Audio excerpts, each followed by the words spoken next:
আসসালামু আলাইকুম। আমরা এক্সেলে 13 নম্বর প্রজেক্ট কমপ্লিট করে ফেলছি। আজকে আমরা 14 নম্বর প্রজেক্ট কমপ্লিট করব। আমাদের 14 নম্বর প্রজেক্টটা হচ্ছে এটা। Header every pages.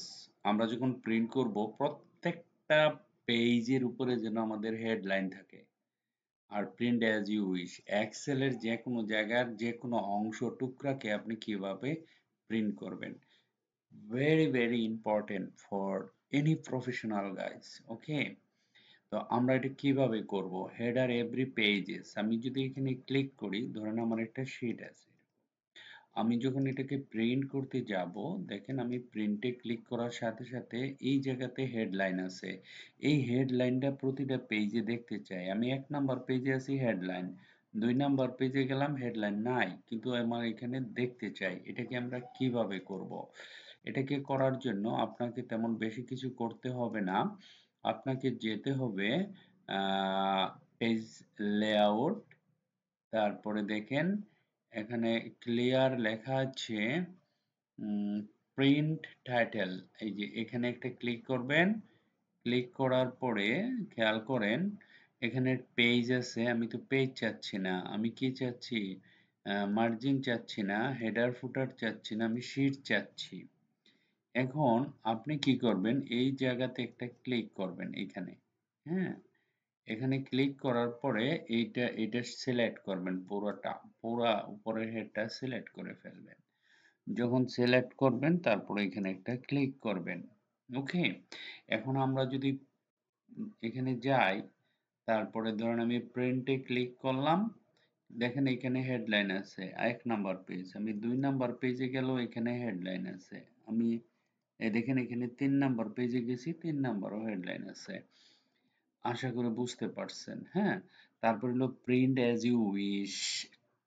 আমরা হোমে গেলাম, প্রিন্ট অ্যাজ ইউ উইশ এ ক্লিক করলাম, এখানে চলে আসলাম। দেখেন আমরা যখন এই জিনিসটা প্রিন্ট করব, ফাইলে যাব, তারপরে প্রিন্টে ক্লিক করলে দেখেন আমার এই পুরো জিনিসটা প্রিন্ট হয়ে যাবে, তাই না? কটা 4টা পেজ প্রিন্ট হবে, কিন্তু না, আমার তো পুরো পেজের দরকার নাই, আমার শুধু খালি এই ইয়েলো অংশটুকুর দরকার আছে, এটুকু আমাকে কেটে প্রিন্ট করতে হবে।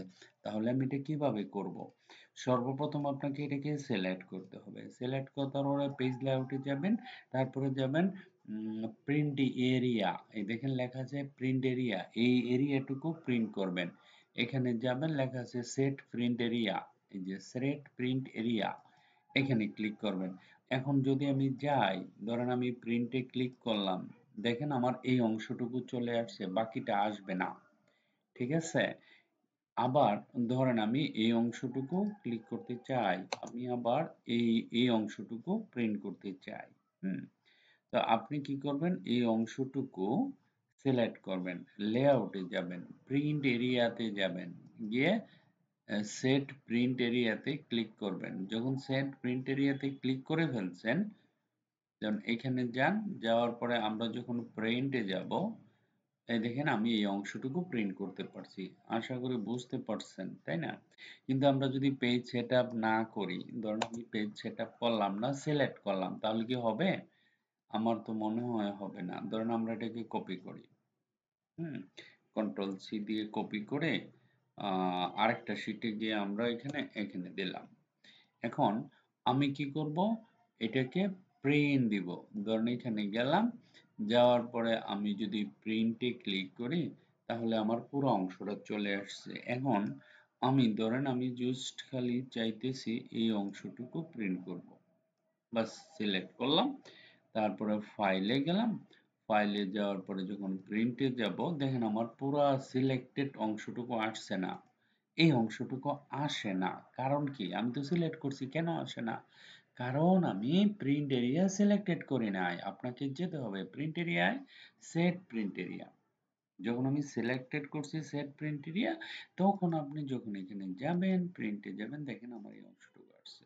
Very important, very important. কল্পনাও করতে পারেন না এটা যে কত ইম্পর্টেন্ট। যদি কোনোদিন চাকরি করেন বা কোনো অফিসে বা নিজের ব্যবসা মানে এরকম কাজে, আমার বিশাল বড় ডেটা, 1 মিলিয়ন এখানে মানুষ আছে। ঠিক আছে? তো ওইখান থেকে মাত্র 10 জনকে প্রিন্ট কেমনে করবেন? একটা কনফিউশনের ব্যাপার না? বাট আপনার সিস্টেমটা জানা থাকলে কোনো ব্যাপারই না। Thank you very much for watching this video. Bye by.